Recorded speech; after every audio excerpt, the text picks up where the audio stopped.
Hello, good day.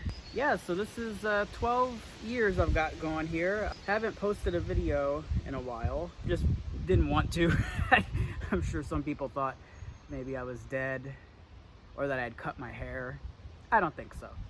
Just, life gets in the way. But nonetheless, we've got this going on here. So I'll show you my hair, and then what we'll do is we'll get into just sort of frequently asked questions. So let's begin here. I'm gonna have to stand back here. Hopefully you guys can hear me. So we're gonna take these bad boys down. Bear with me here. So I guess I can get into washing and taking care of them and everything. The main thing is you want to do what works for you. What works for me may not work for you. This is them here. I don't know if you guys can see. I'm gonna stand way back here. Yeah. But anyway, yeah, I wash frequently, wash my scalp often. The scalp is very important, just as important as the hair itself. So I wash the hair itself with Dr. Bronner's. I'll leave a link to that in the description. Dr. Bronner's Peppermint, pick whatever you like. The main thing you want to do is make sure you don't pick something that has residue in it. So your traditional shampoos for unlocked hair are not going to be great for that, because then it'll get stuck in your hair. You don't want that. Start molding, obviously no good. Let me do a little turnaround for you.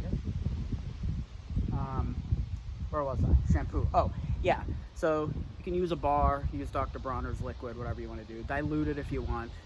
As for the scalp is a little bit trickier, because that's gonna really be determined by how your scalp works, and everybody's scalp is different. I like to use Jason. I'll leave a link to that as well. Jason anti-dandruff shampoo, very good. Now, you don't really want to get it into the hair itself. You can, I guess, if you get the non-residue. I think there is a non-residue version. But anyway, I just wash my scalp. You can do that in the sink. You can do it in sections, basically. So although it's recommended to maybe wash your dreads themselves like once a month or so, once they get this long, your scalp you need to wash frequently. So maybe every other day, or maybe every third day even. And then what I do in the shower actually is I'll put my hair up in a big pineapple like you saw at the beginning of the video, and I'll sort of lean forward and I can get the back right here, and like down right here below and everything, and behind the ears and all that, to make sure the scalp is clean, because that's very important. In terms of maintenance, again, I mean, once they get this long, not really a whole lot you need to do other than separate every now and then. You'll get some new growth, like, obviously what's going on up here, and that will sort of tend to conjoin, I guess is the word, Congo. Like, you got this, and you'll have to separate that. But other than that, really a lot of the work is up front. Those first couple years doing neglect. You might get some dirty looks. People might not understand. They might think you're not taking care of yourself or whatever. You'll have to sort of push through it, but eventually they start to take form, and people are like, oh, those are supposed to be dreadlocks, cool. But yeah, you could do the crochet if you want. Well, actually, really, I don't really recommend the crochet, because you're sort of damaging the hair. What was like the twist and rip? Twist and rip's okay.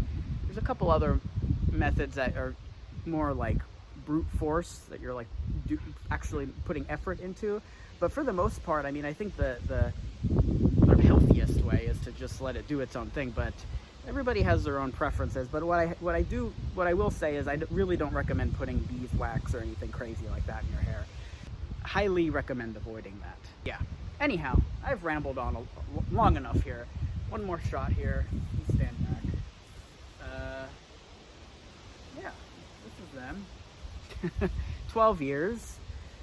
Don't plan on cutting them anytime soon. Although I will say is that if they become a problem and I start tripping over them, or the cat starts getting all into them, whatever, then maybe we can do some trimmage.